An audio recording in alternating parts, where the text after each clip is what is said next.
cómo nació también ese, pues, acercamiento a la educación.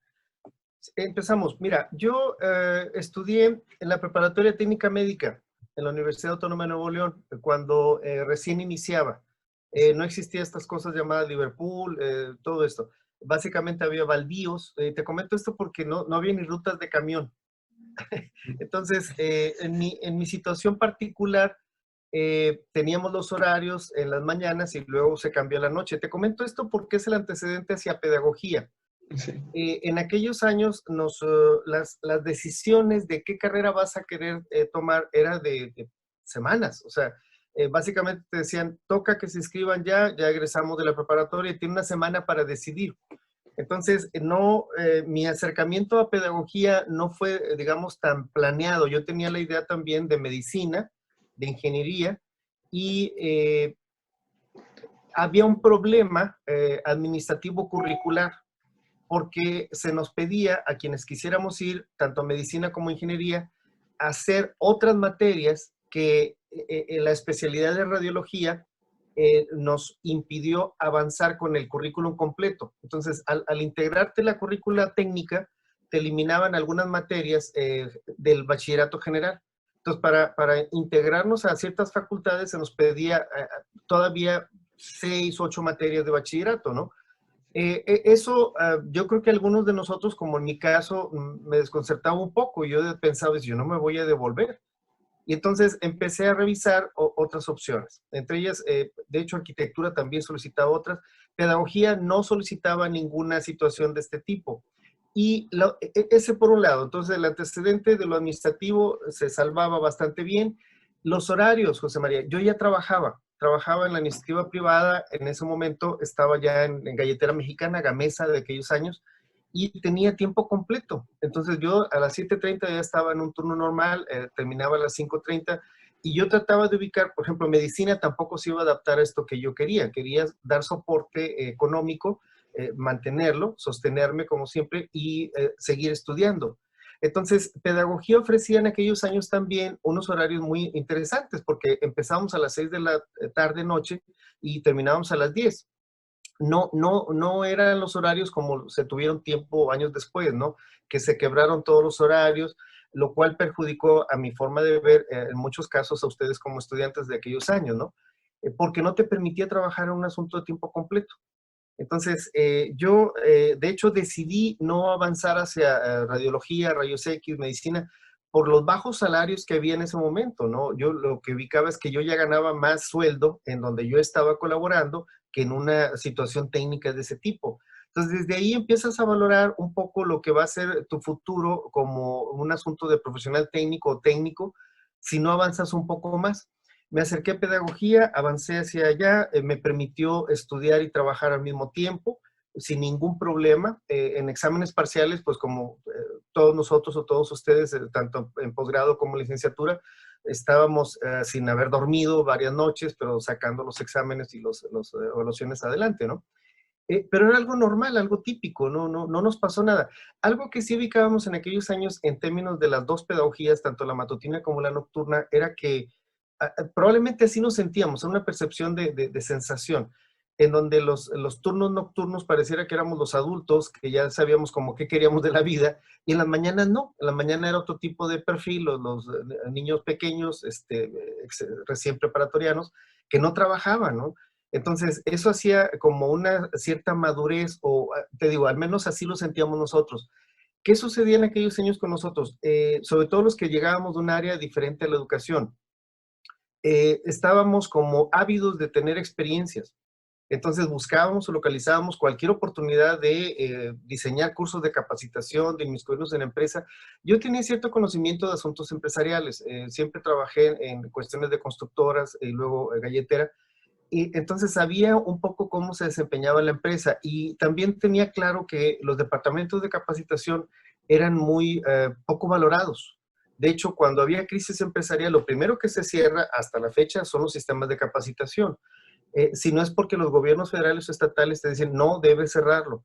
Pero la inversión empresarial siempre se daba en menos términos o en términos más subvalorados en esas áreas, ¿no? Por otro lado, ese es el segundo antecedente. El tercer antecedente es que en mi familia, mis hermanos fueron maestros normalistas. Entonces, yo tengo tres hermanos como profesores, ahora ya jubilados, pero en aquel momento a mí siempre me quedó un poco la cuestión de que yo me hubiese gustado entrar a la normal. Fíjate, mi confusión era tal en aquel momento que pensaba que pedagogía era un poco como lo similar a ser docente. Tiempo después te vas dando cuenta de que no, o sea, no es que subvaloramos la práctica docente, sino que nuestro apoyo para el docente es diferente. Podemos estar en la práctica, pero se nos pide realizar otro tipo de labor y servicio, ¿no? Entonces, pero para aquellos años decía, bueno, esta es mi oportunidad de resarcir aquella idea que yo tenía de haberme quedado sin la normal, sin los estudios como docente propiamente, ¿no? Entonces, esas tres líneas fueron las que me acercaron a la cuestión de pedagogía. Eh, Básicamente, José María, sí. Entonces, en la Facultad de Filosofía y Letras, recuerdo algunos profesores que todavía eh, estaban, digo, de ese momento continuaron algunos profesores aún más tiempo. Bueno, ¿Recuerda acaba de alguno? fallecer el maestro Mario Aguilera, precisamente el año, déjame recordar específicamente, este año falleció. Mario Aguilera fue uno de los profesores que más influyó en varias de las generaciones, ¿no? Sobre todo porque tenía amplios contactos en términos no tanto empresariales, sino institucionales. Yo colaboré un poco con él en términos del servicio social, las prácticas profesionales, lo apoyé un poco en la Universidad de Monterrey. Luego de que él deja la Universidad de Monterrey, yo me quedo ahí, me apoya la universidad para conseguir una primera beca de CONACYT. Mi ingreso en La Salle tuvo mucho que ver también con el maestro Aguilera. Él firmaba, no sé si tienes el dato de aquellos años, La Salle, la licenciatura de La Salle, egresan todos con el título de ustedes en términos de autónoma, porque es incorporada. Entonces, el maestro Mario Aguilera firmaba los títulos porque era el representante legal, digamos, de la universidad en esa institución. Eh, y bueno, eso le daba una oportunidad de colaborar con varias universidades, Universidad Regiomontana, UDEM, La Salle. Yo creo que esa fue una experiencia de aprendizaje muy buena para mí, porque antes del TEC, antes de Barcelona, a mí me daba la idea de que uno puede estar colaborando en múltiples empresas, ¿no? Y tener la idea y la sensación, la percepción de que uno se puede volver una empresa educativa. No en términos de lucro, sino en términos de tener una postura o unas ciertas definiciones que no pueden estar condicionadas necesariamente por una institución. Ok. Y entonces, esto fue en el CESLAS, entonces lo que conocemos por CESLAS. El maestro, sí, lo de CESLAS, claro, tiene que ver con La Salle. CESLAS quiere decir Centro de Estudios Superiores La Salle. Yo estuve colaborando con mi trayectoria de experiencia profesional.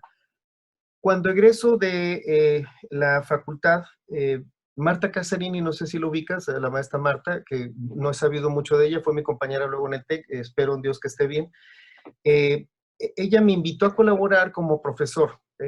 Rápidamente, yo no tenía tanta experiencia, acepté, no de muy buen agrado, te debo decir, porque yo pensaba que alguien que, a ver, ¿cómo lo digo sin ofender a nadie? Que intente buscar experiencia debería retirarse de la institución en donde ha estudiado para traer cosas nuevas, oxigenarse. Ahora, esto no está nada mal, creo yo, si la persona de donde egresa también ha colaborado o sigue colaborando con otras instituciones. Esto permite una fluidez muy interesante en términos de conocimientos, de experiencias, de posturas, que en aquellos años criticaban mucho la cuestión endogámica, José María. Por ejemplo, en el caso de UDEM tuvo una crisis muy fuerte en términos de dineros y de docentes y colocó a sus egresados rápidamente, pero una gran cantidad, digamos en el 94 corrió cerca de 450 profesores y entonces colocó 450 recién egresados de estudiantes de licenciatura como maestros. Entonces eso obviamente no fue nada bien visto. ¿Por qué? Pues porque devuelve lo mismo y no ha habido ninguna experiencia previa antes de colocarte en las aulas, ¿no? Y aquí un poco reza lo que decía algún español, decía que el alumno tiene el derecho a tener el mejor maestro delante de él, ¿no? ese es su derecho, lo cual no es garantía, pero tendría que tener ese derecho, ¿no? De acuerdo, entonces, ese es el CELDAS. Cuando yo egreso de la facultad, mm, hubo una oportunidad de que colaborara como con 4 instituciones. Entonces me voy a Bellas Artes porque igual estoy apoyando al maestro Mario Aguilera en un proceso que se llamó, hubo un momento en el 91-92 en donde, creo que fue antes, todos los profesores, sobre todo los de Bellas Artes, tenían que tener una licenciatura. Y como son artistas, no tenían los grados, no tenían los certificados, entonces hubo que hacer un proceso de escolarización y de credencialización. Entonces había maestros que no tenían ni la secundaria, es decir, tenían mucha experiencia, son genios, son muy buenos, pero había que sacar sus créditos. Entonces colocamos varias cosas ahí para que todo sucediera, perdón, incluyendo la licenciatura. Entonces me tocó apoyar varios procesos de ese tipo. Cuando terminamos, me piden quedarme ahí como jefe de psicopedagogía y luego como secretario académico. Sí, ahí me llega una primer beca por parte de UDEM y empiezo a estudiar la maestría en Ciencias de la Educación con ellos. Cuando termino la maestría, sigo colaborando con Bellas Artes, estaba en Filosofía y Letras y empiezo a colaborar con La Salle, ¿no? La Salle me quedaba a 3 cuadras, hacerlas. Entonces salía de Bellas Artes, me iba para allá, eh, y acabando el periodo de estudio de posgrado, me piden que me quede o me traslade a UDEM de tiempo completo. Entonces me voy para allá como profesor del Departamento de Educación. Yo siempre con la expectativa, José María, a lo mejor te lo he dicho antes, de estudiar una beca de posgrado en el extranjero. Entonces mi ingreso a la UDEM fue un poco mucho con esas miras, ¿no? Yo era soltero todavía y me trasladé allá, pero vi que la fila era muy larga y UDEM tenía unas decisiones muy interesantes que no las compartía, digamos, porque, por ejemplo, siempre estaba alguien, 5 gentes delante de la fila, ¿no? Lo que yo pensé, digo, aquí voy a tardar demasiado en lograr esto. En el 94 rescinden el contrato de 450 profesores, me toca a mí estar dentro del grupo, me piden que me quede como personal de apoyo por horas, pero decido que no y me traslado a La Salle de tiempo completo. Yo ya estaba colaborando con ellos y me toca abrir un primer centro de investigación. Me toca evaluar todas las escuelas desde toda la zona noreste, junto con el equipo de La Salle, ¿no? Entonces ahí abrimos el centro de investigación, un centro de investigación curricular, cosa que ya habíamos hecho junto con el maestro Aguilera en artes visuales, en donde yo colaboraba primero de servicio social y luego me quedé a trabajar ahí. Eh, y entonces eso me permitió un panorama, creo yo, bastante rico muy rápidamente de muchas cosas, cómo colaborar con una orden religiosa, cómo se mueven, cómo se desplazan, cómo toman decisiones. Entonces, desde la orientación, digamos, liberal hasta la orientación religiosa, tratando de colaborar adecuadamente con todos, ¿no? Eh, y esa era, creo yo, un poco mi aportación al estar trabajando como docente, porque tú lo sabes, o sea, si un docente no está en la práctica, hablará de libros, e incluso a lo mejor hace libros, pero no tiene mucho que decir, porque es él y su escritorio, ¿no? En mi haber, o en tu haber, por ejemplo, yo te he visto que estás integrado a varios proyectos. Entonces, la riqueza mucho está ahí, en ir por la realidad y, bueno, ver también cómo puede uno influir en esa realidad, ¿no? La idea es transformarla de alguna manera. Sí. Y entonces, ¿cuánto tiempo estuvo colaborando con La Salle? En La Salle estuve siempre, o sea, yo egreso en el 88, Sí. entonces estoy con Bellas Artes y con La Salle. Y en el 94 me voy para allá de tiempo completo. En La Salle me ocurren cosas muy interesantes, muy positivas, porque conozco mucha gente. La Salle tenía toda esa efervescencia de la cuestión cognitiva. Entonces, invita a gente clave de varias universidades y de varias partes del mundo. Entre ellas, me toca conocer a Octavio Fullada aquí en Monterrey, en algunas de las entrevistas y las conferencias. Entonces, con Octavio hubo una afinidad muy buena a partir de mis jefes de La Salle, los hermanos, y me habla de su programa en Barcelona. Entonces yo mando una correspondencia tratando de conseguir más información a través de él y lo que me manda es una aceptación a su programa, lo cual me pareció maravilloso, ¿no? Porque con así lo que te pide primero es una carta de aceptación y yo ya la tenía sin haberla pedido, ¿no? Sí, Debo decirte también que a través de la Salle, con uno de mis ex jefes, Salvador Valle, que es una personalidad dentro de la orden, espero que esté bien. Arriba de Salvador solamente estaba Cervantes, que Cervantes estaba en Roma en ese momento. Salvador se vuelve, digamos, el consejero de Cedillo, presidente Cedillo, expresidente ahora, en función de la Junta o Asociación de Padres de Familia. Entonces está en mucha comunicación con la presidencia, ¿no? Finalmente, para hacer la cuestión corta, Salvador me otorga una carta de recomendación, creo yo que eso me avala mucho en el asunto de la solicitud federal, y me llega la beca para poder irme a España.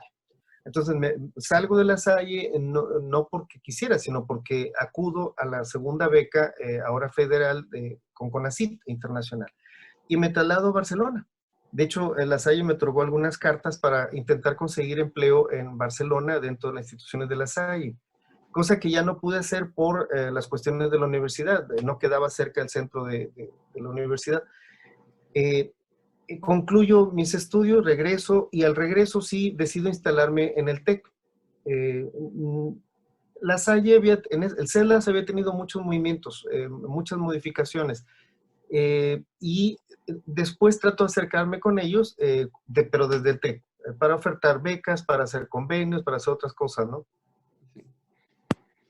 Antes de eso, de comentar esta siguiente etapa, de como todavía pensar en esos primeros años de como profesional de educación, pedagogo, ¿cuáles fueron sus primeros retos como docente?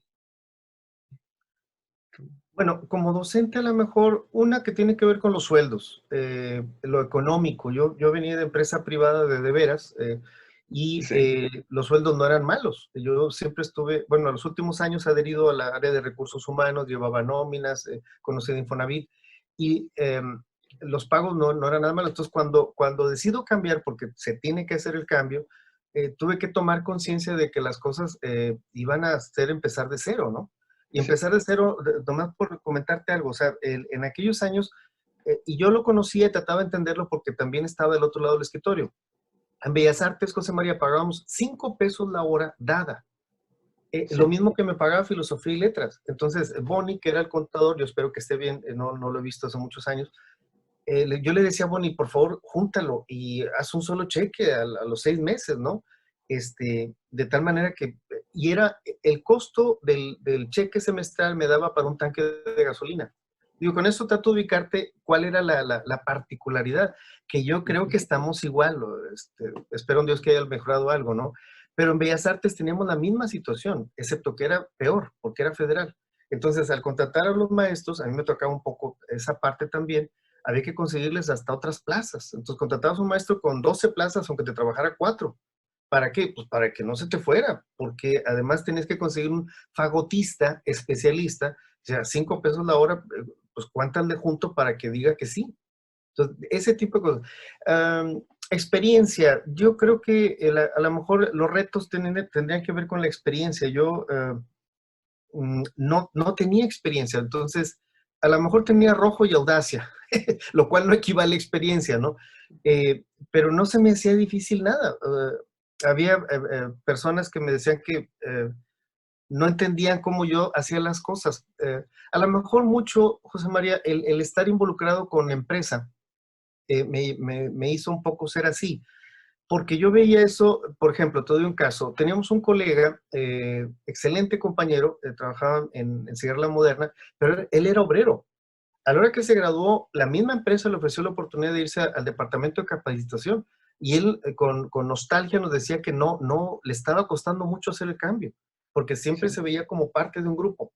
Y una cosa interesante Ujú. que yo a ustedes se los he comentado tiempo atrás es esa mala idea de la percepción de oprimido, que a veces las universidades o ciertas facultades todavía se encargan de estar, porque, y probablemente así sea, es decir, existe opresión, pero si la opresión se malutiliza, la persona no puede dar el brinco, no puede dar el salto. Entonces, él tuvo muchos problemas con la empresa porque todavía sentía que sus intereses de grupo era con los obreros, no con la empresa. Entonces, Yo creo que nos toca la parte, si me preguntaras, bueno, entonces, ¿qué hacer ahí? Sí, Nos toca la parte de negociación, en donde nosotros pudiéramos, digamos, beneficiar a los obreros y negociando con la empresa. Te doy un dato, por ejemplo, en Galletera Mexicana, en Gamesa, a la hora de despedir a un trabajador, me tocaba a mí hacerlo en términos de entregar cheques. Y yo tenía que hablar con ellos primero, mejor. decir, mira, ¿sabes qué? Si viene CTM, te va a quitar la mitad del cheque. No te va a dejar salir de conciliación y arbitraje. La cifra no se va a mover. Lo que va a suceder es que te van a quitar la mitad por haber intervenido un abogado de CTM. Como recomendación, acepta la cantidad. Y dicho y hecho, siempre sucedía. O sea, el que supuestamente lo iba a defender, porque ya entró el sindicato, le quitaba el cheque, no, no, el cheque es mío, y luego ahorita vamos al banco y te doy tu mitad. Entonces les tumbaba el 50%. Entonces, si uno ya conoce eso, digo, pues mi labor aquí, creo, hasta donde puedo llegar es prevenirlo y que salga lo menos perjudicado posible, ¿no? Cuestiones así. Pero en el caso de él, él tenía mucho la idea de Marx, yo creo que en el peor de los sentidos, porque a lo mejor Marx puede ser bueno en otros sentidos. Paulo Freire, en el sentido de que no podemos hacer nada para cambiar la cuestión bancaria. Y ese tipo de cosas, ¿no? Digo, bueno, pues qué bueno que los conozcamos, lo entendamos, la teoría, para poder intentar hacer algo. Pero no quedarnos en la cuestión de la crítica por la crítica nociva. y aquí que creo que esto también, como estas experiencias, lo habrán de alguna forma marcado como luego su trabajo en administración educativa. Sí. Totalmente, sí, sí, porque, mira, yo he trabajado para varias universidades todavía, y las universidades lo que me dicen de ciertos niveles, en términos de la jerarquía, es, bueno, nos interesa mucho tu punto de vista, tu percepción, porque tú no, a ver, tú vienes de lo exterior, tú eres externo, y entonces nos puedes decir lo que sucede. Si yo fuese interno, digo, claro, si yo fuese interno estaría condicionado. Hay un legado ahí, José María, por ejemplo, si más vale ser asesor que empleado, porque el empleado, a pesar de que cobre mucho, sigue estando condicionado y sabe bien que al ser empleado, su sueldo depende de, y un buen día o un mal día ya no. Y entonces, esto es un poco, se ha analizado el síndrome del enfermo recuperado. Y el problema del diagnóstico, cuando le dicen, ya no hay cáncer, dice, bueno, pero puede volver. Entonces, eso es una vigencia de vida, de media vida, digamos, porque vive pero no vive. Entonces, la analogía para mí ahorita es esa, es decir, no, yo no tengo ningún problema. O sea, te comento, por ejemplo, en UDEM, cuando el despido de los 450, que me tocó esta parte, como parte del grupo, yo veía llorar a las maestras en los corredores. Digo, maestra, ¿por qué está llorando? No, pues porque los despidos, ustedes se van. Sí, pero nosotros ya nos vamos. Usted se queda. No, pero es que nosotros quedamos y no sabemos cuándo va a pasar. Cuando me dijo eso, ok, de acuerdo. Yo tengo claro lo que va a pasar conmigo, pero la incertidumbre se queda con ellos. Ujú. Entonces, vivir en el límite de la incertidumbre, ahorita, por ejemplo, estamos trabajando mucho con la idea de adopción de cambio. Y las personas que están o estamos sobreviviendo de la mejor manera, creo yo, es porque ya traíamos adaptación a cambio. Siempre hemos dicho, José María, que sufre menos quien cambia más. Sufre más el que no está acostumbrado a cambiar. Esto es un poco, ¿quién se llevó mi queso? Yo aquí me quedo porque aquí el queso llegaba y dice, pues espérenlo, pero ya no hay queso. Hace 2 años les decía a una universidad, con la CIT se acabó, no va a haber presupuesto, esto viene mal, hay que empezar a... Hace 2 años. Entonces, cuando me vuelvo a encontrar estas personas, digo, oiga, ¿usted tenía la bola mágica? No, pues había muchas líneas, nada más que había que leerlas. Ujú. Qué interesante esto. ¿Cómo fue su entrada a la investigación? ¿Cómo fue? Eh, bueno, desde la licenciatura se nos proponía acudir a congresos. Yo el otro día me encontré un registro mío y de una compañera de La Juárez de 1986, de un primer congreso de investigación. Eh, por un lado, creo yo, la asesoría de tesis tuvo mucho que ver y sigue teniendo mucho que ver, José María, porque, por Ok. ejemplo, ahorita te puedo decir que estoy más desplazado no es que el otro lo haya dejado, sino que por cuestiones laborales, profesionales, me he tenido que ir hacia allá. Cuestiones fiscales, cuestiones de impuesto internacional, fusión de empresas. Y entonces tú dirás, bueno, ¿y eso con qué se come? Bueno, para asesorar un trabajo de esos a nivel metodológico hay que meterse a contenido. Y entonces lo primero es ver de qué se trata, con qué se come, y luego tratar de llevar 3 pasos adelante del asesorado, ¿no? Hasta concluir la investigación y luego la tesis. Entonces la vinculación a asesoría de tesis a mí siempre me obligó, desde que yo era estudiante de licenciatura, a estar en esto. Por ejemplo, yo asesoraba personal de la Normal de Tamaulipas antes de haberme titulado de pedagogía. La persona que la apoyaba me decía, nomás no digas que no te has titulado, porque me meto en un problema. Entonces, ubicábamos una fila para él, una fila para mí, y a empezar a trabajar. ¿En qué temas? En los temas que él elija, ¿no? Porque la idea no era llevarlos a los temas que uno se supone que maneja. Ujú. Ok. Esto a mí me ha permitido, en el caso de pedagogía, José María, perfilar lo que decimos en otras áreas, el profile de nosotros como un sistematizador y un metodólogo. Entonces, donde hay caos, tratamos de ubicar cómo formar un sistema, desde Ujú. las ingenierías, por ejemplo, que nos han derivado mucho todo esto. Y eso en relación al caos. Y por otro lado, los tópicos nuevos, tratar de avanzar. Tratar de avanzar. Ahorita estamos en un parteaguas muy interesante, José María, porque, por ejemplo, nosotros en pedagogía siempre teníamos esa gran, no queja, pero sí visualización de que la verdad tendría que ser enseñada. Si ahorita me preguntas cuál es la verdad o cuáles son las verdades, te diría, no sé, creo que las están redactando. No hay verdades. Entonces, puesto que no hay verdades en las áreas económicas, financieras, institucionales, de salud, educación. Entonces, por ejemplo, de momento todos los sistemas de educación básica se han tenido que volcar estas cuestiones en línea y ahí también tenemos un poco de experiencia. Sin embargo, por ejemplo, las maestras y los maestros de educación básica no tenían al padre de familia como el cliente y ahorita se le sumó a los grupos de alumnos, los grupos de padres que están preguntando y pidiendo asesoría de qué pasa con la tarea, cómo le ayuda a su hijo, donde el maestro dice, bueno, a ver, me estoy haciendo bolas, por no decir pelotas, con mis 35 niños y las 6 materias que imparto, y luego los papás de esos niños. Entonces, cambio. Entonces, no estábamos orientados hacia allá, no. Y no estábamos orientados hacia la tecnología, no. Entonces, todos los sistemas, el próximo periodo escolar se va en línea totalmente, ¿no? Entonces, te comento esto porque son 2 breves ejemplos de cómo lo que conocíamos como establecido ya no lo está. Ya no lo está. Entonces, las universidades decimos, bueno, estamos preparando gente para cambio, pero ¿en qué consiste? Bueno, la consistencia en la formación de cambio es incertidumbre, aceptar la incertidumbre, tolerar el caos y empezar a sistematizar, ¿no? Súper. Y entonces así veo como 3 líneas en su vida, no sé usted si lo ve así o de otra manera, me refiero tanto, bueno, por una parte, o sea, dentro de su, bueno, la profesión de pedagogo, que es como la docencia, la consultoría, la investigación, no sé con cuál se ha identificado más o cómo ha visto, usted si lo puede, pues pensar como mentalmente en un camino con cuál se ha identificado más. Bueno, mira, yo creo que ha habido etapas o elementos que me han marcado mucho. Por ejemplo, la tesis de doctorado, no la tesis, sino el proceso de investigación para concluir la tesis.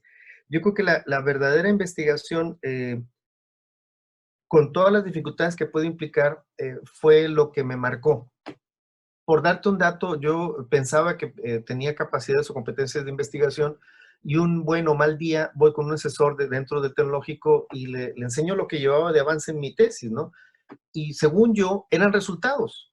Y lo que él me dice sabiamente, me dice, oye, no, pero esos no son resultados. Esto estás definiendo la muestra. Y imagínate mi cara, así, ¿cómo? Entonces, esto no... Y empiezas a aprender, ¿no? Sí. ¿Por qué? Pues porque no tenía claras ni las variables, ni la correlación, ni le había mostrado lo que yo había ubicado en términos de edades de los profesores, de género de los profesores, de lugar de residencia. Eso no son resultados. Entonces, ¿qué te quiero decir? Que ahora, ese asunto me llevó 4 o 5 años.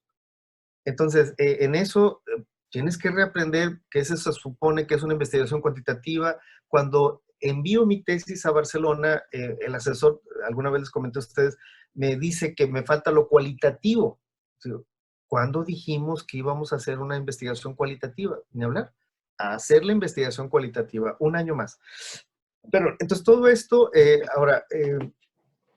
para ese entonces yo ya estaba en el área de educación, trabajando con profesores, pero la propia, es que pasa un asunto con lo que es la investigación y las tesis, José María, sobre todo cuando es la tuya. Hay un proceso de espejeo en donde tú realmente te ves. Dice, bueno, pues es que así soy yo. ¿Cómo soy? Tengo estas competencias, tengo estas áreas de oportunidad, tengo estas fallas, y yo creo que la tolerancia o la aceptación, que no la autocomplacencia, es lo que te hace avanzar hacia adelante. Y esto para mí tuvo que ver mucho con las mismas teorías que yo ya estaba persiguiendo, que es teoría de ciclos de vida. Esto es un incidente crítico, porque mucha gente puede decir hasta aquí. O la otra tipo de gente, otro grupo de gente dice, estoy batallando, pero voy a avanzar. Por darte un dato, yo en aquel momento pagaba 600 pesos por hora por un asesor metodológico de estadística, nada más de estadística. Era un dineral, como no te imaginas, de aquellos años, ¿no? Estamos hablando de 2004, 2005. Entonces era la equivalencia, yo creo que a 2.500 pesos de hoy. Sí. Cuando él empezó a hablar de los virus, ¿sabes qué? No, mejor avancemos a esto. ¿Qué hago con esto? ¿Por qué? Porque los 60 minutos me estaban costando, ¿no? Para eso, antes había que irlo a través de su casa, llevarlo a la oficina, si no llevarlo a desayunar, además del pago. Entonces empiezas a ubicar que cuando necesitas algo, tiene que ser valorado. Sí. En ese sentido, ¿por qué necesitaba yo la asesoría de un experto? Porque yo no lo era. Entonces, la primera cosa a aceptar es que yo no conozco ni tengo esa expertise. En algún momento podré llegar a tenerlo. De momento necesito resolver la situación. No que la hagan por mí. Necesito yo una asesoría para pasar por ahí. Entonces, en muchos casos, trabajar con el elemento de recurso humano y hacer que él logre eso es muy interesante. Hasta pasar por la cuestión de autoconcepto, autoestima, estados emocionales. Eh, Fíjate, yo estaba motivado. Habrá gente que yo trabajo con gente que se nos cae el día siguiente, ¿no? Y Sí. hay que avanzar con ellos en lo anímico o lo emocional para luego seguir adelante. Pero esto es así, o sea, hay aprendizajes muy ricos, ¿no? Cuando tú me preguntas, bueno, ¿qué te marcó? Eso por un lado. Y el TEC estaba presionando ya bastante bien con que tuviéramos los títulos, no los créditos de doctorado, sino los títulos. Sí. Y por otro lado, el TEC en esos mismos años, 2 años antes, arrancó la idea de que teníamos que ser investigadores.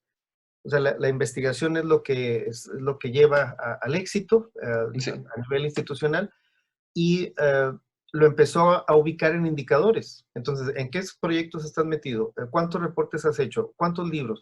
Lo cual nos generó, digamos, cierta consistencia en términos de sistema. Ayer le decía a un grupo de alumnos que en alguna universidad, en donde la recomendación de esa universidad es que hagan una actividad por semana. Yo, a ver, ¿por qué tendríamos que acatar esa instrucción de una actividad? Si pueden con 3, cuando acabemos el curso, lo que ustedes van a poder, a lo mejor incluso sin darse cuenta, decir, podemos con 3 y puedes con 4, porque has generalizado la competencia.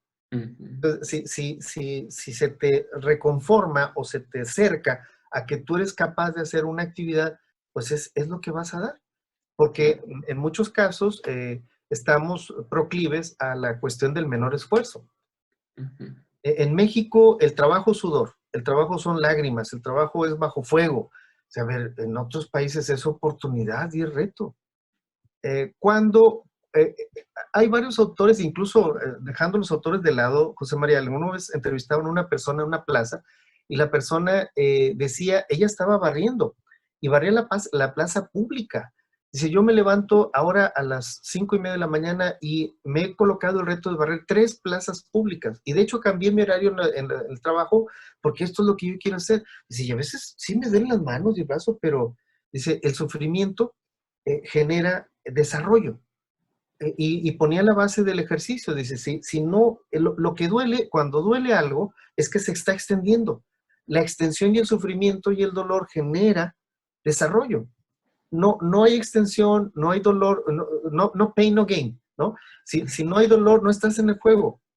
Entonces acá, pues a ver, una actividad por semana, posgrado. Y cuando te digo una actividad es que lean algo, que lean algo. Cuando uno se pregunta esto, dice, bueno, cuando quieras ser contratado o coloques tu empresa, ¿yo qué puedo hacer? Pues yo leía artículos.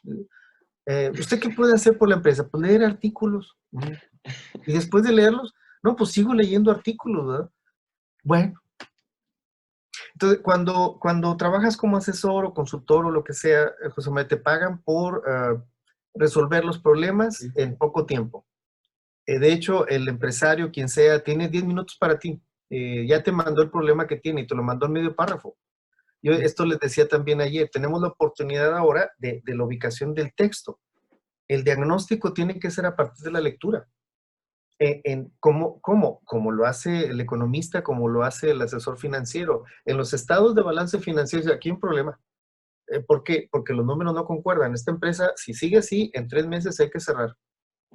No sé si me explico. Entonces, tú tendrías que tener esa capacidad, ni siquiera de la oralidad. Está el texto, y a través del texto, ¿por qué? Porque ¿cuántos egresados? Eficiencia terminal, ¿cuántos reprobaron? Si están saliendo de secundaria, ¿cuántos ingresan a preparatoria? Aquí hay un problema. Te comento un dato, Autónoma de Nuevo León. Autónoma de Nuevo León tiene 200,000 alumnos. 160,000 están en preparatoria. ¿Cuántos caen o llegan a licenciatura? De esos 160,000, menos del 35%. Entonces, cualquiera que entienda esa cifra, aquí hay un problema. Pues, ¿para qué tenemos bachilleratos de 160,000 si no van a llegar a una licenciatura? Entonces, los números, tan solo con los números, pues es el dato duro. El dato duro hay que hacerlo blando en una interpretación, ¿no? Entonces, ¿cuántos van a llegar a doctorado? Ahora, ¿interesa que lleguen a licenciatura? No sé, pero si esa no es la respuesta, vámonos a los técnicos superior universitarios. Entonces, abandonamos las preparatorias y que salgan con un empleo. De baja remuneración, sí, pero es un empleo. Ellos podrán seguir la ingeniería o la licenciatura. De momento no hay que mantenerlos. ¿Por qué? Porque ya están trabajando. Con esto veo entonces que todo este perfil que fue construyendo también lo fue consolidando con el doctorado, ¿no? Bueno, me impresiona el momento del doctorado. ¿Qué más me puedes comentar? Me refiero que como estaba haciendo desde aquí, en los dos lados, en Monterrey y en Barcelona, te fuiste para allá.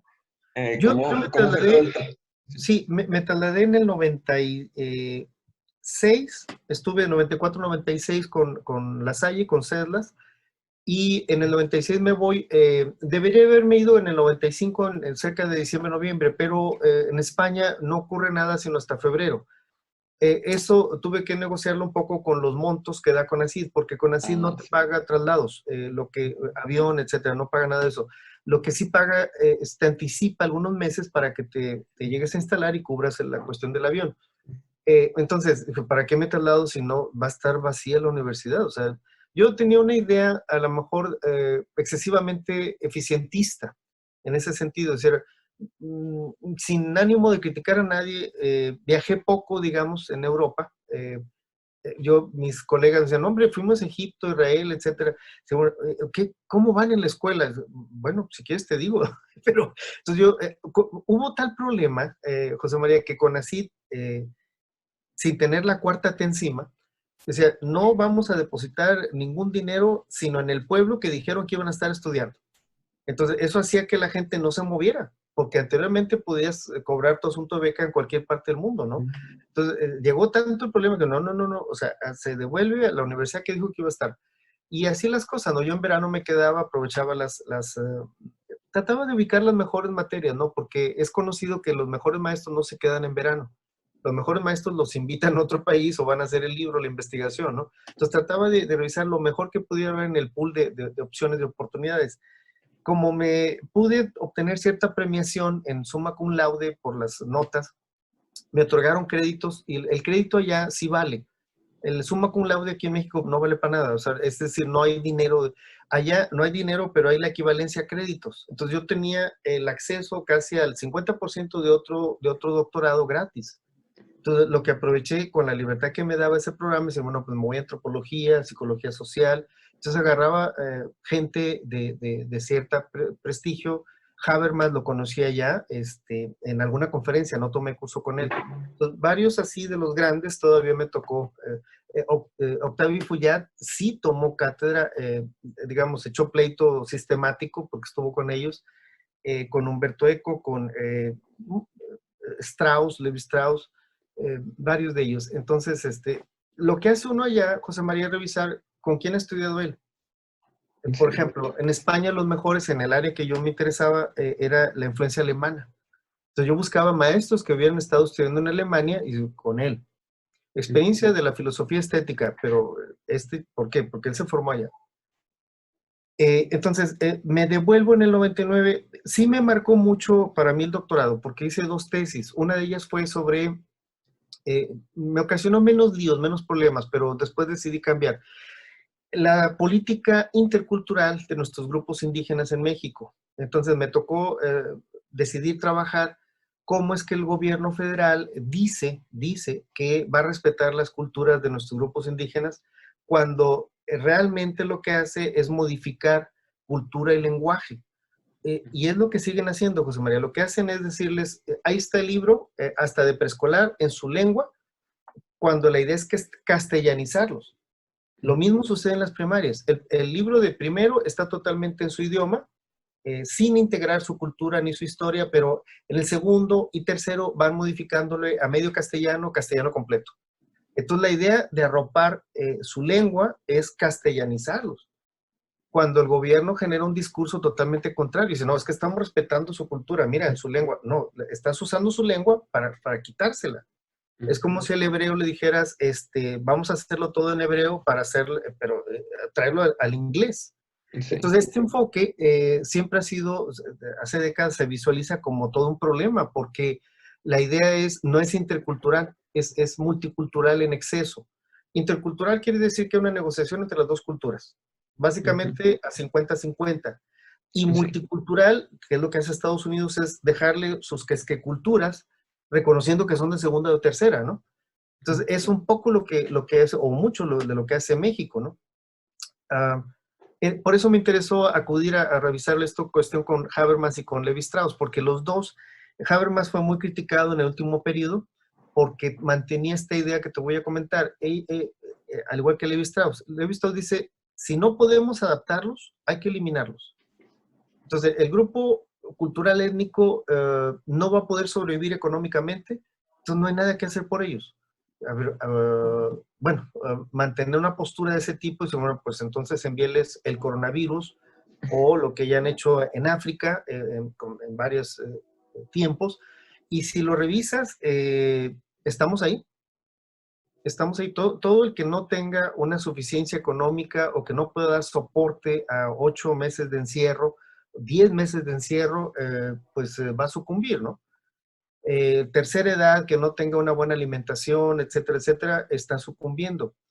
Pero bueno, no me hagan mucho caso, son elucubraciones mías revisadas con algunos datos. Ok. Esto es una tesis, ¿es dentro de la misma línea de cambio educativo o fue otra línea diferente? Fue una línea anterior porque con esto me titulé de una segunda maestría en Barcelona, que fue la maestría en teoría de la educación. Antes de esto, un grado de especialización con otro trabajo. Cuando acabé este trabajo, que para mí fue, porque revisé los 22 grupos étnicos más fuertes de México, comparé la cuestión de lo mexicano en términos de los gobiernos federales con lo que han hecho en España con los gitanos, con lo que han hecho en Inglaterra, y decidí que estaba para mí agotado ese tema y decidí cambiarlo. No fue muy práctica mi decisión porque fue empezar de cero otra investigación, pero creo que fue lo más sano y lo más productivo.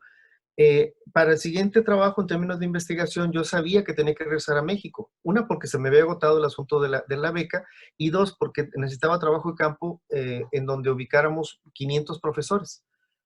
Por eso me instalé en el TEC, porque empezaba a revisar que ahí había mucho vínculo con grupos de maestros a nivel masivo, básicamente. Yo atendía dentro del TEC una maestría con 750 alumnos. Estos 750 alumnos les pedí que me apoyaran y que dispersaran el instrumento y lo aplicaran con gente, compañeros de ellos, con varios criterios de acceso a la muestra, que fueran profesores vigentes y que me cumplieran ciertos criterios en función de años de experiencia. Aplicaron, recuperé el instrumento con 60 reactivos y la muestra fue de 497 profesores. A partir de ahí, eso lo dejé en cuantitativo. Según yo había cerrado la investigación, elaboré 8 categorías, lo envío a España y me dicen que falta lo cualitativo. Lo cualitativo no me fue muy difícil hacerlo porque las categorías estaban preestablecidas, ya las había generado. Pero me llevó otro año más de trabajo, ¿no? Perdón. Y bueno, el trabajo fue sobre identidad profesional docente. Las 8 categorías que te he comentado, alguna vez las revisamos en clase, son desde la cuestión de novato hasta el pensionado. Desde Sí. que ingresa sin experiencia hasta el que sale y se retira, ¿no? Ahí incluimos una nueva que fue la toma de decisiones sobre la carrera. Considerar un incidente crítico como aquel que decide qué va a querer estudiar, ¿no? Como tú y yo lo estábamos comentando, bueno, ¿qué quiso ser usted? No, pues es una toma de decisiones y es un periodo crítico porque todos tenemos que pasar por él. Sí. Ahora que tú ya estás casado, la decisión de casarse es un incidente crítico porque junto con él vienen otras decisiones, ser padre o no ser padre, que van añadidas a la toma de decisiones del matrimonio, ¿no? Así es. Entonces, cerramos esa investigación, la cerré en el 2005, antes avancé con un pequeño libro, derivado de esa investigación. Yo ya había hecho asuntos con CREFAL y yo creo que esto perdón. Sí, pero nomás, no quise dejar pasar la oportunidad para preguntarle de qué le dejó esta investigación en términos de resultados, de ideas nuevas para usted. Bueno, en términos prácticos o pragmáticos, el TEC me permitió abrir una línea de investigación dentro del doctorado. Entonces, y la maestría. Entonces, pudimos sacar 75 tesis de maestría con esa línea de trabajo. Yo a mis alumnos, a casi todos, pues, les entregaba y les regalaba el marco teórico y en parte el instrumento, y ellos aplicaban. El marco teórico, de todas maneras, surgía como diferente, porque las aplicaciones eran diferenciadas. Por ejemplo, yo trabajé con docentes sin ratificar mucho la cuestión de directores o la implicación de género. Entonces decían, yo quiero atacar el asunto de género. Perfecto. En zona semirural. Entonces, los resultados siempre eran diferentes. Y en el caso de tesis de doctorado, nada más en esa línea fueron cerca de 18. Además de las otras tesis, ¿no? Pero en este tema en específico fueron así. Luego, por otro lado, en términos de reputación, CREFAL, el pequeño libro, generamos un pequeño libro de 75 cuartillas. Ese libro, CREFAL lo enviaba a todos los países, porque no traía mucha producción en ese momento, ¿no? Pero abrimos una línea de trabajo que llamamos cuadernos de investigación, cuadernos de estancias de investigación. El mío fue número 2. CREFAL es una institución internacional en Michoacán. Nos permitió las instalaciones de manera gratuita por convenio con el TEC y nos daba alojamiento y comida gratis, entonces aprovechamos bastante bien la situación. Entre ellos, les apoyamos a hacer la planeación de CREFAL, evaluamos un poco y sacamos varios libros. Entre ellos me permitieron sacar la síntesis de la tesis de doctorado. Y por ese libro estoy citado en varios países, Colombia, Perú, etcétera, por cualquier cosita de nada y las citas están ahí, ¿no? En México, José María, hay poca gente que trabaja el tema de identidad profesional docente. Ahora soy uno de los pocos que todavía está referenciado. ¿Qué me dejó? Pues líneas de trabajo en términos de investigación y competencias de investigación. ¿En qué sentido? Pues no es para mí en absoluto difícil la cuestión de desde construcción de teoría, marcos teóricos, investigación o los asuntos metodológicos en las dos vertientes, quanti y quali. Mixto, no creo mucho en estas cosas de lo mixto. No he conocido una buena investigación mixta hasta hoy. A lo mejor debo contradecirme a futuro, ojalá que sí. Es un tema interesante, también podemos comentar más adelante. Primero quisiera, todavía me llama la atención este tema de identidad profesional desde los docentes, que justamente porque ya comentaba un poquito esto sobre la situación que pueden vivir unos, pueden sentir muchos al inicio, desde el tema de salarios. También hay otro tema aquí interesante con esto, que es el de sentirse técnicos o profesionales. Bueno, sí. Ahí E- con Es, esto es- hay varias cuestiones interesantes que quisiera ver cuáles son las que a usted le llaman más la atención, como en esta definición de lo que es un profesional en la educación. correcto. Ahora, por un lado, pudiera estar mi postura personal, Ujú, y sin embargo, hay mucha teoría al respecto, José María. Por ejemplo, ujú, esta cosa que tú acabas de decir, este comentario, creo que fue uno de los detonadores de por qué arranqué eso. Por ejemplo, en el discurso de los docentes ya no se escucha tanto porque se le está sometiendo bastante bien en términos de las eliminaciones de sindicatos. Creo que están exagerando con la represión, pero en el discurso eran trabajadores de la educación o profesionales de la educación. Entonces, el técnico, por definición, José María, sabe hacer un trabajo. El profesional sabe hacer un ujú, trabajo, pero sabe por qué lo hace de esa manera. ujú, Entonces, el distingo entre el técnico y el profesional sería ese. El técnico lo hace, ujú, no sabe por qué. Por ejemplo, si tú ubicas un eléctrico ujú, para un fallo en tu casa, el técnico irá y repara las líneas. De hecho, podría ser una buena instalación. No te puede decir cómo corre la energía de los átomos. No, a lo mejor ni viene al caso, ni tú lo quisieras. ujú, El otro, el físico, el ingeniero, ese sí, pero a lo mejor no te hace una buena instalación. Entonces, la diferencia entre el profesional y el técnico está ahí. ujú, Diferente, aunque se pega a la cuestión del trabajador. Y eso es ahora sí lo que más me interesó. Yo creo que en principio el maestro es un técnico. Nosotros nos formamos como profesionales porque estamos, yo no diría arriba de la práctica, pero sí nos piden evaluar la práctica, diseñar la práctica, sistematizar la práctica. Por lo tanto, no deberíamos de estar tan involucrados en la práctica para no condicionarnos. Te lo pongo de esta manera, por ejemplo, un docente, ¿cuántas horas al día trabaja frente a grupo? Bueno, ese docente, si tú me dices, es que no le queda tiempo para nada, pues él no podría teorizar, reflexionar, evaluar. A lo más da las clases y trata de sacar el programa adelante, ¿no? Además de esto, José María, el trabajador siempre va a velar por sus intereses. Entonces, se agremia, es parte de un grupo, a diferencia de un profesional. El profesional no está adherido a grupo de interés, no debería. El profesional vela por los intereses de su cliente, quien sea su cliente, el niño, el paciente, el que está en la cárcel, el abogado. Es decir, el abogado se debe al reo, al que va a defender, no a la institución. Entonces, si se deja corromper lo que sea, ya perdimos, ¿no? Pero entonces, por eso los profesionales deben tener o debemos tener lo que llamamos en otros lados el carácter deontológico.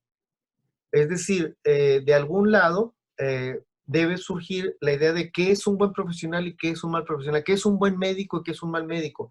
Por eso la negligencia médica o la negligencia profesional se paga y se debe pagar con cárcel o con el recurso económico para el daño elaborado. El trabajador no. El trabajador acude al sindicato. Entonces, el sindicato que lo defienda, un policía tiene sindicato. Por ejemplo, te doy un dato, acaba de suceder la semana pasada, me acaban de decir que las universidades tecnológicas se están sindicalizando. No sé si lo sabías. Tenemos aquí alrededor cerca de 3 o 4, Santa De, Catarina, Escobedo, sí, Podaca, hay sí, una unidad de Linares, yo trabajé para sí. ellos. Pero entonces, ahora, ¿qué sucede al interior? Yo tengo gente todavía que me reportaban, entonces me dicen, doctor, es que fíjese, ya, ahorita me dijeron, si vas a entrar al sindicato, no me vas a contestar ni los teléfonos. Sí, pero entonces, ¿qué van a hacer? Los que se integraron al sindicato, que se van a su casa o los pones en el parque o no sé si, o sea, les cayó tan de golpe y tan de shock que no saben qué hacer. ¿Por qué? Porque ahora el sindicalizado ni siquiera va a velar por los intereses de la universidad. Entonces ya no puede ser empleado de confianza, a lo más docente. No sé si me estoy explicando. Entonces, Sí. un sindicalizado no puede tener cargo administrativo de confianza. ¿Por qué? Porque se sospecha de él. Él va a correr a velar por sus intereses y del grupo, no del otro lado. Entonces, fíjate, esto que acabamos de comentar fue uno de los gérmenes detonadores para mi tesis. Es decir, a ver, en el discurso, más el escarnio social que siempre existe sobre los maestros. De un maestro nunca se habla bien, José María, menos en los medios. Se habla mal cuando lo agarran con marihuana, cuando lo agarran con fraude. Entonces, el desprestigio social es algo tan amplio, en el caso de ellos o de nosotros, que bueno, aquí hay algo muy extraño, o sea, pero además el profesor, el docente, siempre va a ser lo que me decía José Manuel Esteve en Málaga, España, la cara visible del sistema. Entonces, si el sistema falla, ¿a quién parapetas? ¿A los maestros?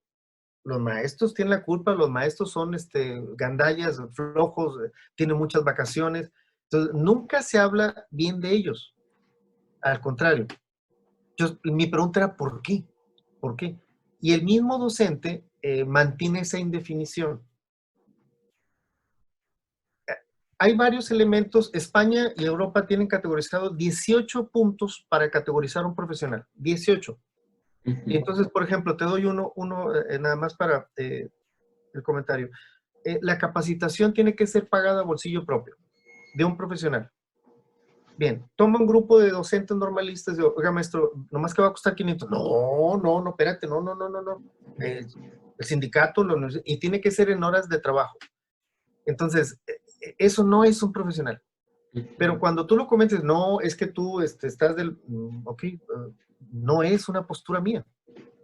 El discurso de calidad que casi siempre manejamos, José María, parte incluso de esta misma situación. Un profesional nunca se siente tan seguro. ¿Por qué? Por eso, porque es un profesional. El que se siente seguro es el trabajador. Entonces, y fíjate, curiosamente, luego te paso el autor, pero toma la figura de Moisés. Moisés como el que dudaba, porque no se sentía seguro. O sea, ¿por qué yo, Señor, si ni siquiera hablo bien? Trae a tu hermano y que tu hermano te ayude. Entonces, el hermano de Moisés era el que medio traducía, ¿no? Moisés tenía un problema de tartamudeo. Pero el principal dilema de Moisés es, ¿por qué yo, Señor? Yo no me siento preparado ni seguro. Bueno, un profesional es así. Ahora, ¿qué sucede con un profesional, José María? Como no se siente tan preparado y seguro, busca prepararse y se capacita permanentemente. Compra libros, paga, busca, se asesora. Eh, el trabajador no. Dice, no, yo nomás hago esto y esto. A volar. Entonces son tres cositas las que hace. De nuevo, ¿es problema de él o culpa de él? No sé, pero el sistema los generó así. Cuando tú hablas con alguien, dices, oye, ¿por qué piensas así? Siempre lo he pensado. Bueno, a diferencia de los otros que siempre piensan así, porque tienen 20 años en el sistema y ni siquiera se han dado cuenta de eso. Te lo diría de otra manera, o sea, ¿de qué me sirve a mí haber leído a Marx, a Engels, a Hegel, si tengo que trabajar con empresarios y con las hijas de los empresarios y con los proyectos de los empresarios? Y te voy a decir una cosa, nadie tiene la culpa. Ni las hijas de los empresarios, ni el que acumuló capital. Si el que acumuló capital lo tiene y se puede dispensar o derivar hacia un beneficio social, excelente. Ahí va a estar mi trabajo. No en el otro que, si tienes porque robó, mató, algo malo hizo, pecador, lo que sea. A ver, ni siquiera va a poder conversar con él. Muchos egresados de esta facultad, espero que ya no suceda y me da mucho gusto porque he visto el cambio. Antes era malditos empresarios. Imagínate mi caso, y te lo comento por el shock, porque voy y caigo en UDEM, Dios mío. Me cae la coordinadora y me dice, maestro, los jueves hay que llevar al grupo a misa. ¿Misa? Pues ¿dónde firmé? ¿Qué firmé? Ni siquiera sabía que lo de una religiosa. Así, no tanto hijas de empresarios, ¿no? Entonces, claro que vas adaptándote, o sea, realmente yo creo, no sé, salvo tu mejor opinión, creo, el verdadero aprendizaje es cuando dejamos las aulas. Por eso, hemos hecho algunos trabajos sobre identidad profesional. Cuando tú me preguntas para qué te ha servido, para mucho. Por ejemplo, en los casos de diseño industrial, diseño gráfico, los chicos que adquieren una identidad profesional son aquellos que se involucran en actividades profesionales antes de la titulación. Sin asunto de tarea escolar, sin asunto de calificación o de castigo. Entonces es bien interesante porque ellos adoptan su identidad en un pregrado. Tuve el caso ejemplo de un muchacho que en el TEC, básicamente si tú lo ves, no darías 3 cacahuates por él, o sea, desalineado, cabello largo. Yo siempre sospeché que fumaba algo raro antes de llegar a la clase. Bueno, el chico envió un diseño a Italia, Ferrari, y ganó un premio y se lo llevó Ferrari, porque hizo un diseño de los interiores. Les gustó tanto que lo mandaron llamar. Dice, bueno, Pues, ¿por qué lo envió? ¿Quién le dijo? Entonces empezamos a revisar eso, los que se involucran más pronto, y curiosamente hay una cuestión sistemática, José María. Los que arrancan su primera empresa pronto son estas personas que te comento. Los otros no, los otros salen con mentalidad de empleado. Y sobre todo en estos tiempos, va a ser mucho más difícil para ellos que hagan algo, porque además están esperando el salario alto, sino la gerencia. No, no la tienes ocupada. Bueno, cuando la tengas ocupada me habla, ¿no? Porque yo soy muy importante para ustedes. Sí, no tiene experiencia, no tiene capacidad de adaptación, no va a aceptar algo menor. Entonces, ¿qué vamos a hacer con él? Y ya con este tema, ¿cómo ve los cambios con el sindicato de maestros? Principalmente desde el gobierno de Peña Nieto parecía que le han querido quitar pues, algunos poderes que han tenido el CENTE. Sí, mira, yo creo que en principio todos los sindicatos son malos. Okay. Te pongo el ejemplo. Por ejemplo, en España hay sindicatos para los maestros. Nadie está sindicalizado.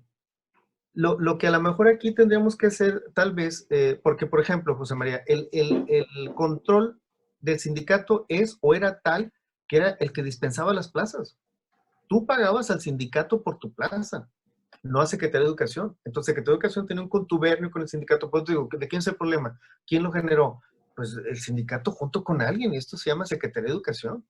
Nosotros desde el TEC generamos los convenios con el sindicato y luego con la Secretaría. O sea, después del sindicato, Secretaría tendría que decir que sí, pero primero vamos con el sindicato. Con esto te quiero decir dónde estaba el coto de poder. El Sí. coto de poder siempre estuvo con el sindicato.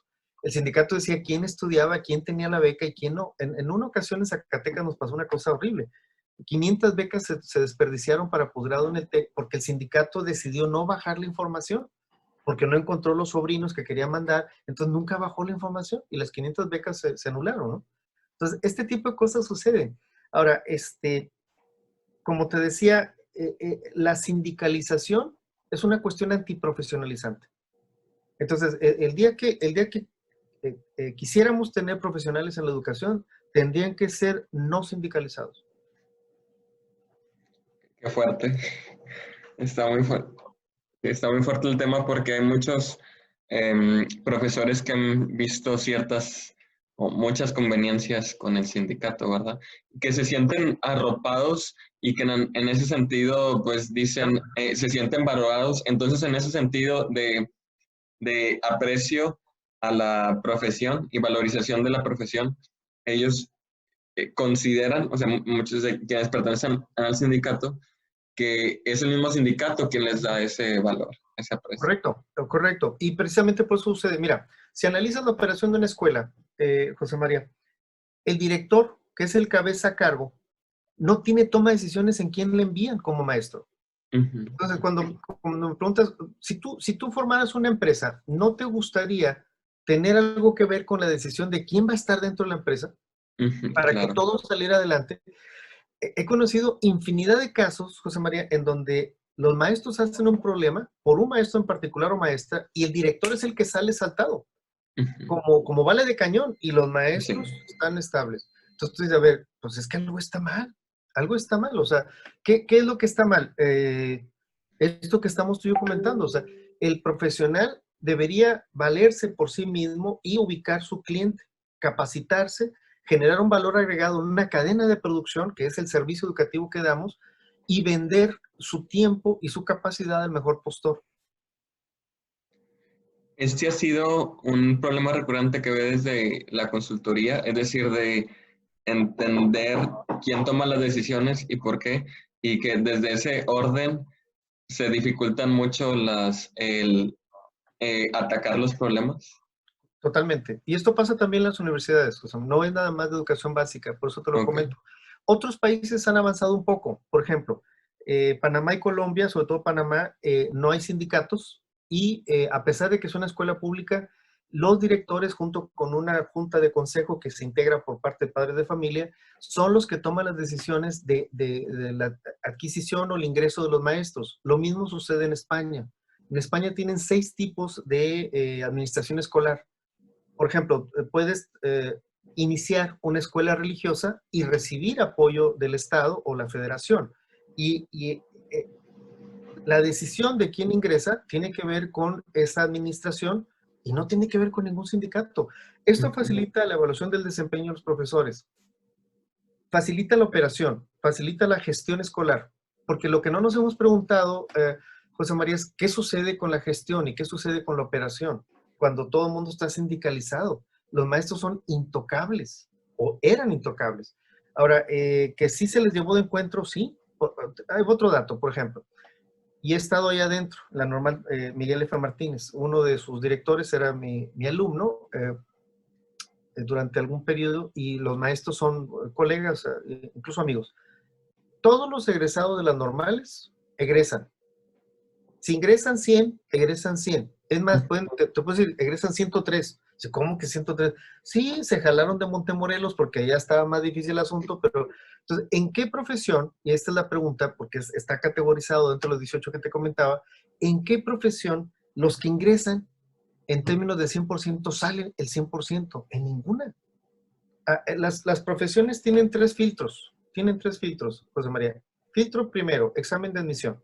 No todos los que pidan ser admitidos van a ser admitidos, por eso está el examen. Dos, el desarrollo de las materias y los créditos. O sea, hay gente que se debe de ir quedando en el camino. ¿Por qué? Porque no es para todos. Si todos avanzaran y pasaran, algo anda mal. Tercero y último filtro, tesis o asunto de salida, examen profesional. Entonces, si eliminas estos tres filtros, tú dices, ¿qué queda? Cualquier cosa, pero ahí no hay una profesión. Entonces, desde el ámbito formativo, antes de que pisen la práctica, ahí se han eliminado cualquier asunto de rasgo de profesionalización. Después, yo creo que lo que me interesa a mí pensar es qué pasa luego ya al momento del ejercicio profesional, ¿verdad? Porque, digo, ahí está la hora de la verdad, ¿no? Bueno, ahora, respecto de esto, la hora de la verdad nunca llega porque el director de la escuela no verá la normal y decirle, los estás preparando mal.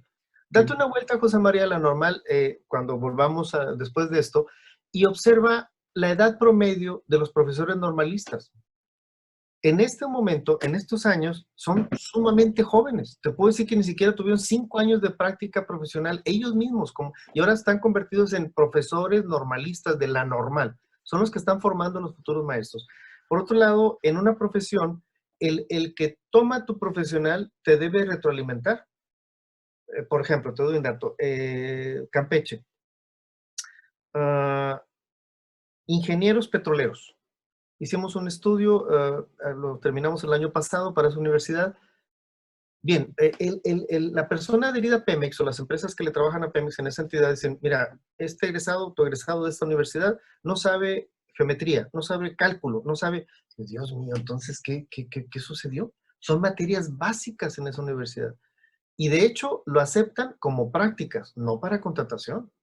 Entonces, ¿qué le reportas a la universidad? Oye, le estamos regando aquí, aquí, aquí y aquí. Y es lo básico. Idiomas.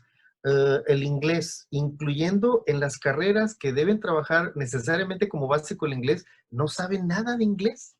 Entonces, cuando vas a los hoteles o a las zonas turísticas y pides la retroalimentación, pues es que mire, aquí hemos tenido problemas porque lo pones hasta en recepción y ya el lío, cuando se hace el asunto en inglés, tiene que venir alguien que sí hable inglés y resolver el problema con el cliente, ¿no?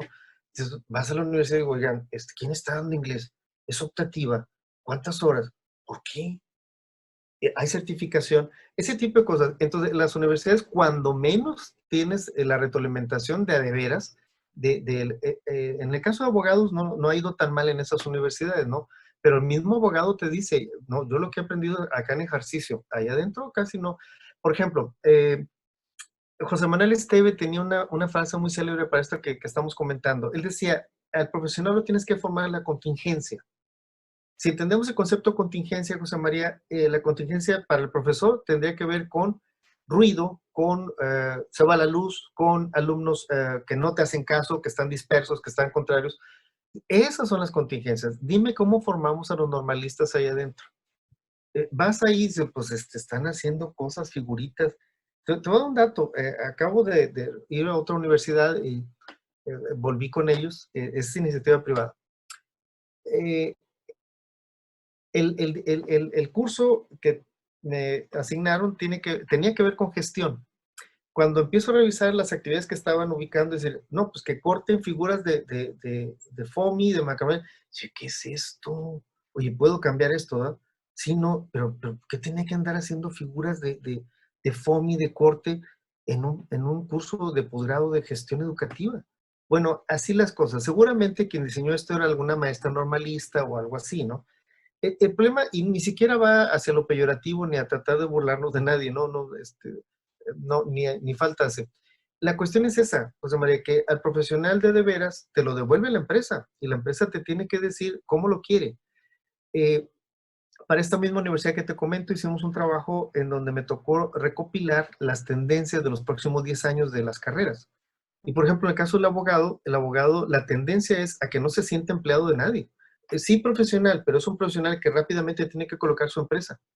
Entonces tiene que revisar su despacho como una gran empresa. Por lo tanto, le tocan líneas de gestión, no contratarse. O sea, tiene que buscar. Entonces, la idea base es que genere fuentes de empleo profesionales o profesionalizadas y no que se ubique como en qué fuente de empleo se va a colocar. Bien, esto viene para todos. Entonces, la idea del empleado se acabó. Ahora, ¿cómo haces que el normalista cambie de mentalidad si no la de empleado de un Estado? Ahora, y con esto trato de cerrar ese tema, José María, porque es muy interesante. En el área de finanzas, uno de los grandes problemas que tenemos con el normalista y la mayor parte de los maestros es que odian al Estado.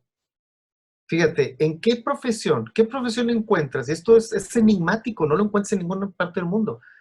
E incluso el sindicato más grande de Latinoamérica lo teníamos aquí. Cuando empecé mi asunto doctoral, por eso me llamó la atención. Más de 1,5 millones de agremiados en un bastión del sindicato. Entonces, ¿cómo le enseñas al niño educación fiscal, sensibilización sobre los impuestos? Si este mismo maestro odia al Estado, ¿quién cobra los impuestos? El Estado. Entonces, cuando puede, el normalista va y quema camiones, hace destrozos. A ver, ¿cómo enseñan civismo? Lo de Ayotzinapa es interesante. Hubo un delito, una comisión de asesinato. Te preguntaría, ¿qué andaban haciendo los muchachos? Y los muchachos dicen, nos obligan a ir. Es un sistema. Yo he estado en Chihuahua, he estado en Parral, y por allá todavía ves al Che Guevara pintado, y Fidel del otro lado, y Carlos Marx en otro. Y yo, pues, yo creo que ninguna de estas figuras les va a sacar la bala de encima, ¿no? Hay un asunto que te quería comentar. En el caso de Parral, eh, ocurrió una cosa interesante. Las muchachas se estaban embarazando. Entonces, para evitarlos que cundiera el asunto, hicieron grupos aparte para las embarazadas. Pues no lo vas a creer, pero se incrementó el número de embarazadas a tal grado que eran más el grupo de embarazadas que las de no embarazadas. O sea, a ver, estudiante normalista, todavía no se titula. Hay muchas cosas muy interesantes. Te voy a mandar una copia de la tesis, porque siguen las cosas igual. No encuentras una profesión, José María, en donde antes de los 12 meses la persona quiera casarse y ya esté casada. Dice, a ver, ¿me costó esto cuánto? Para casarme antes de recibir el primer cheque. Entonces su expectativa, su autoconcepto, su calidad de vida está muy, muy supeditada, por no decir condicionada, a lo que es su base. Un maestro nunca deja la base. Cuando estudia y se profesionaliza, es periférico a esa base. En el caso de nosotros, en términos de lo profesional, nos retamos y agarramos cosas que no, fiscal, muchas cosas, ¿no? Asuntos de seguridad. Y ahorita estoy ubicado con algunos asuntos que tienen que ver con esos temas. Qué interesante porque digo, como que todo cobra sentido con lo que estás diciendo, me refiero en la necesidad de, bueno, de saber adaptarte a los cambios, pues tienes que vivir cambios en tu vida, ¿no?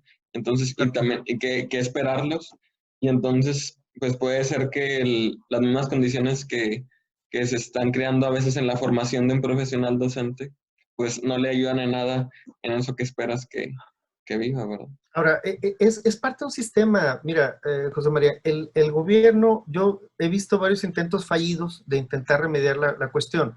Si tú recuerdas, entre el 92 y posterior, las normales dejaron de llamarse normales, ahora son licenciaturas, y sin embargo en la estructura interna no se modificó nada. Si fuese el caso, tendríamos investigaciones que no las conocemos, tendríamos asesores de investigación, proyectos de investigación. Te comento un caso y trato de cerrar. La vez pasada tenía un presupuesto de una investigación y el presupuesto ya estaba. Y tratamos de invitar, porque nos exigía la federación tener involucrados normalistas. No conseguimos un solo maestro que quisiera hacer investigación. A pesar de decirle, maestro, después de esto usted tiene su máquina, su equipo de cómputo, la publicación, el congreso. No, es que aquí hay mucho trabajo. Bueno, maestra, y así, mendigando la colaboración. No, pues es que no está en su perfil. Al maestro dile algo y dice, ¿a qué hora? No, es más, va a haber puntaje. O en horas de trabajo, porque necesito horas. Entonces, y esos son los maestros. ¿Cómo están educando a los alumnos? Y es esta cuestión de mentalidad sindicalista que te comento. Hay una nueva perspectiva, tanto del TEC como otras universidades, en donde la idea es establecer el reto. Es decir, para mi estudiante, yo no le voy a decir que va a sacar la calificación, no, rétalo.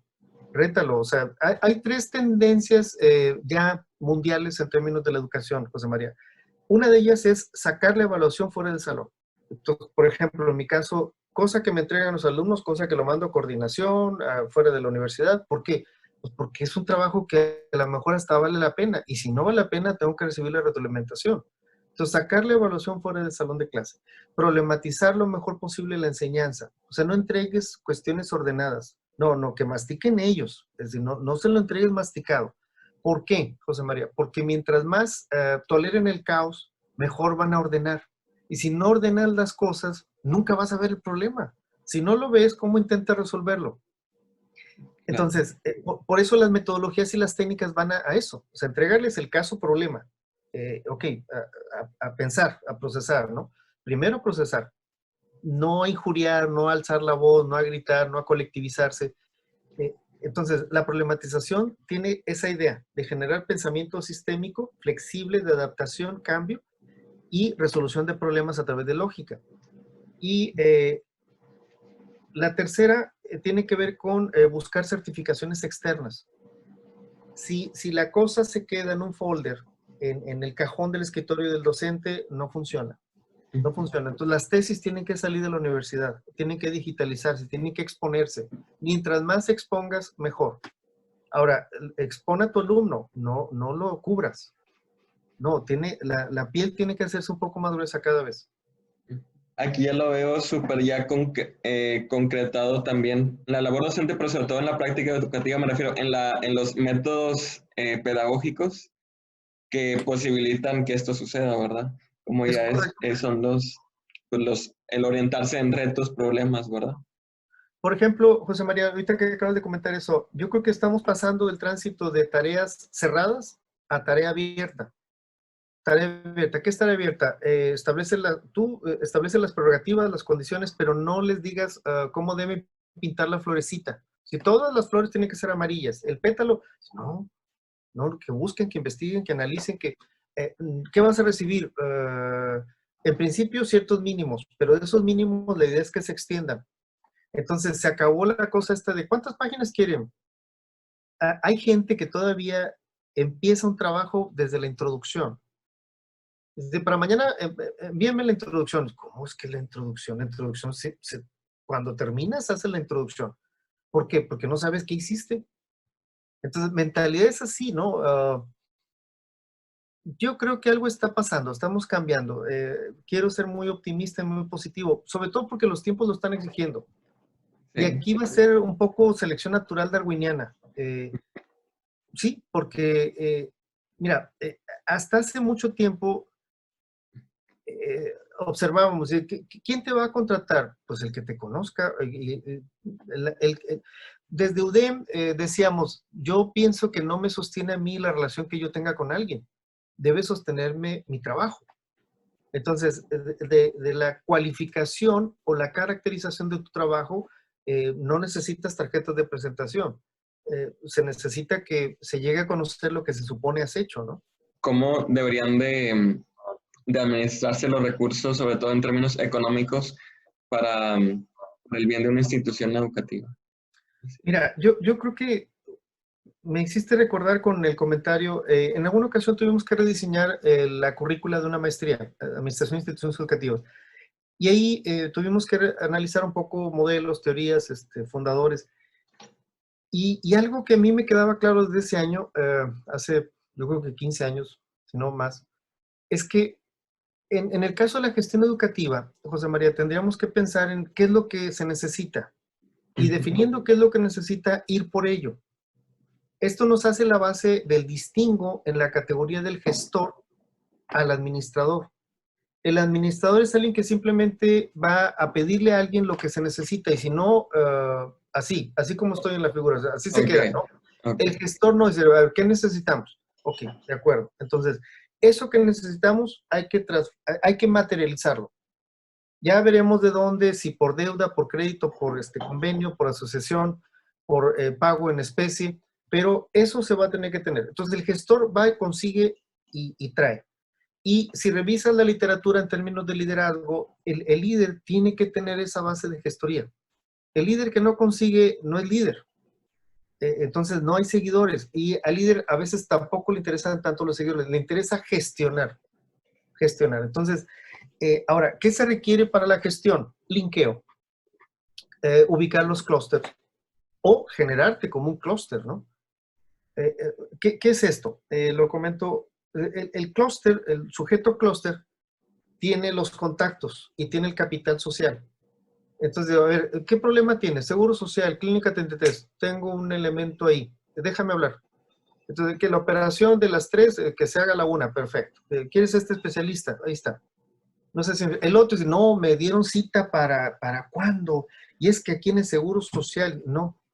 Entonces, incluso el gestor a lo mejor te puede decir, ¿sabes qué? Pues hay un costo, porque me están pidiendo, ¿tú qué dices? ¿Lo entregamos? No, de acuerdo. Pero eso se va a hacer. Entonces, en términos del uso de los recursos, ahora, hay un teorema básico en esto, José María. Cuando los recursos escasean, los conflictos se incrementan.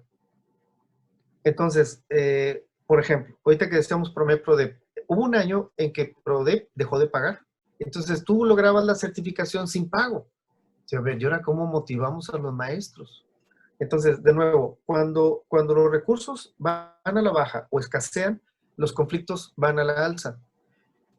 Había una antropóloga en Barcelona, Teresa San Román, que siempre nos decía, cuando existe competencia de recursos, aparece el racismo, el etnocentrismo y varios sismos más.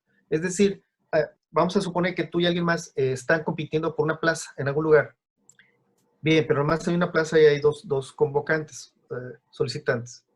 A partir de la convocatoria, empiezas a ver a los, oye, ¿tú eres mexicano? No, yo sí soy mexicano. ¿Tú eres de Monterrey? Porque el recurso escasea. Entonces, idealmente, el recurso no debe escasear.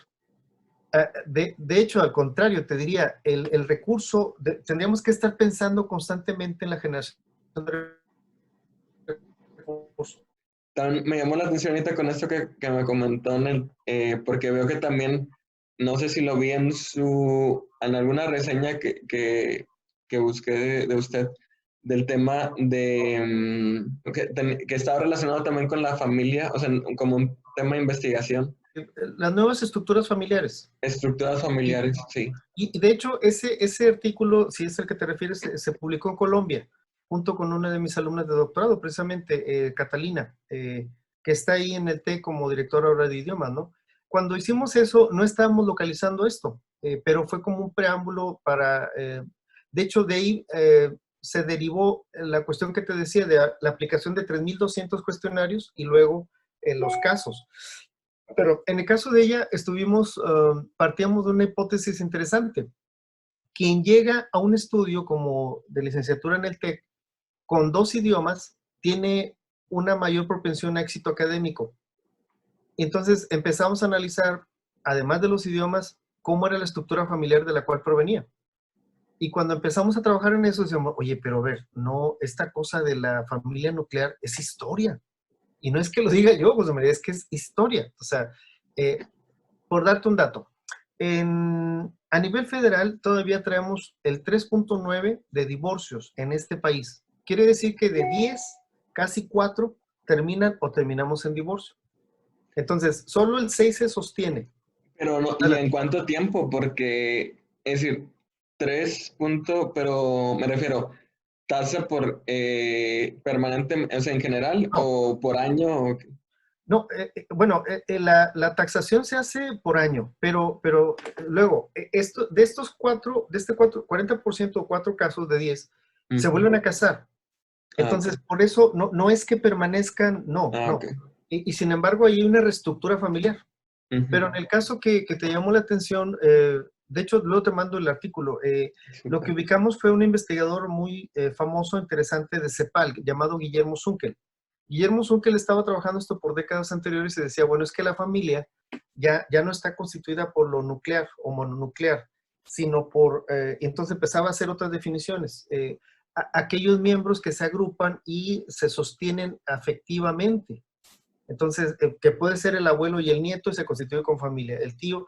Y de ahí deriva la cuestión esta de lo que han mal llamado los matrimonios, etcétera, etcétera. Porque esta cosa, los matrimonios de las mismas personas del mismo género, derivó de una ley francesa que tenía que ver, José María, cuando las personas iban a la guerra y les preocupaba dejar al sobrino o la sobrina, etcétera, sin protección social. Y entonces, pero de ahí deriva esta cosa. Entonces se les permitía cierta asociación, pero no llamada matrimonio, ni siquiera de no mismo género o sexo. Entonces de ahí se tomaron estas cuestiones. Hay una película que vi creo que no, está en YouTube. Se llama Nacidas para Sufrir. Es una película vieja, por eso me llamó la atención. Y es el caso de una viejita que nadie va a verla, tiene hijas adoptivas, se pasó toda la vida cuidándolas, pero ahora siente que va a fallecer, le queda poco tiempo. Y entonces ve a la muchacha, que siempre la ha cuidado, la ha asistido, y va con el abogado y le dice, oiga, yo quiero dejarle mis propiedades a ella. Y le dice el abogado, pero es que no hay manera, o sea, a menos de que, porque tiene hijas adoptivas. Y el abogado le propone, pues cásese con ella.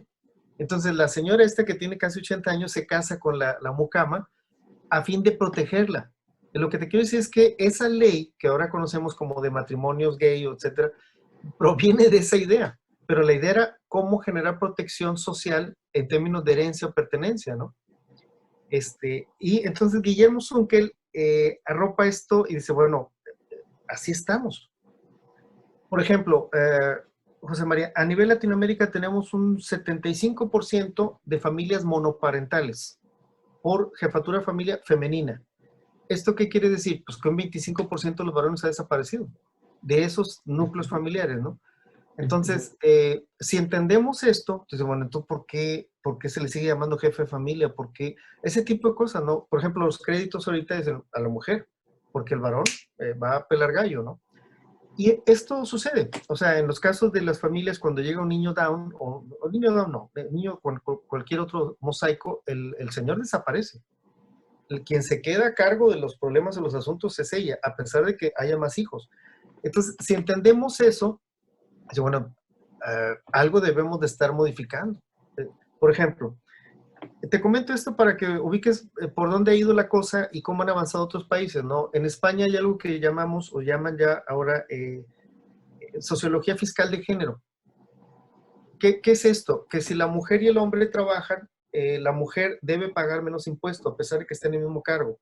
Sobre todo cuando la mujer justifica que no existe otra entrada de dinero en su familia y que tiene 5 muchachos que deben ir a la universidad. Eso no sucede en México. O sea, sucede en los países europeos y un poco avanzados en esa mentalidad. Entonces, si entendemos que esto es la realidad, o sea, ¿por qué no estamos apoyando para transformar esa realidad? Porque visualizados como Estado, al Estado lo que le interesa es revisar que estos muchachos no se conviertan en delincuentes, que no se vayan a la delincuencia organizada, que lleguen a una universidad o alguna parte en donde puedan obtener un empleo remunerado. Ese es el énfasis, no es que sean buena onda ni nada.